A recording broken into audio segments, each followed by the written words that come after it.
Hey everyone, so I just got back from my RE consultation appointment and it went pretty good. So he went over my numbers and everything from the last cycle, and he actually showed me my initial numbers, and my hormone levels were pretty sad, which like no one ever told me they were this low. So my FSH level was like 0.8.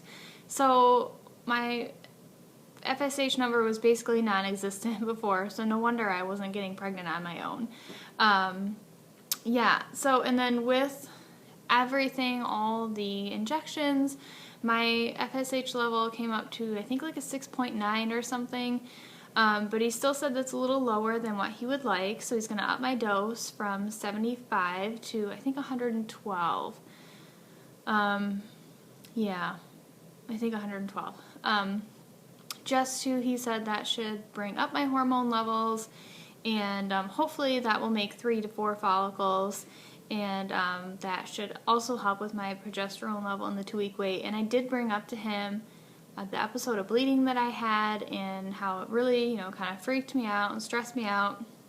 And I asked him, if I could just have some like prophylactic progesterone supplementation in the luteal phase.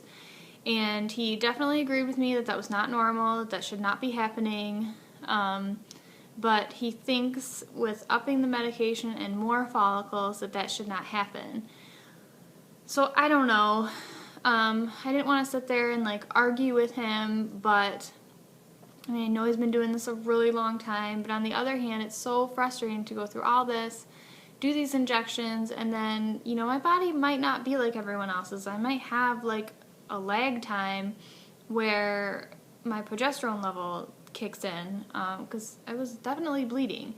So if this happens again next cycle, if I do have more follicles and everything, and this happens again, I'm just going to really insist that I try it, because I have nothing to lose by trying this. So I don't know why he's so hesitant to do it. He did say he would track my progesterone levels more, and check it after ovulation to see kind of where everything's at. So that's where we're at.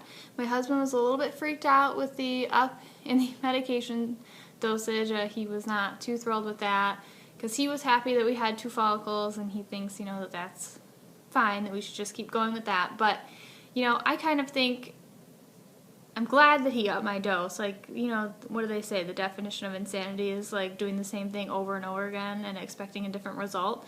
So why would we not try something else?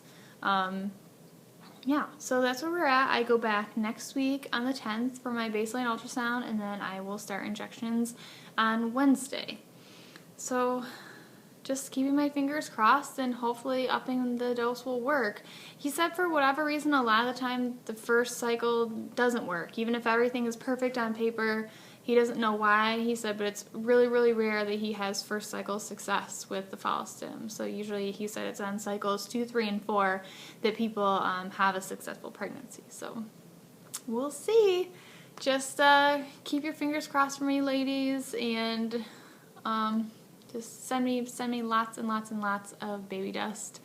Kind of was feeling a little bit blah about this cycle. I think the longer you TTC, you tend to feel like a hamster, like spinning on a wheel, just, going nowhere, getting nowhere, just praying that something will happen. But, I can't give up, so I'm not going to give up.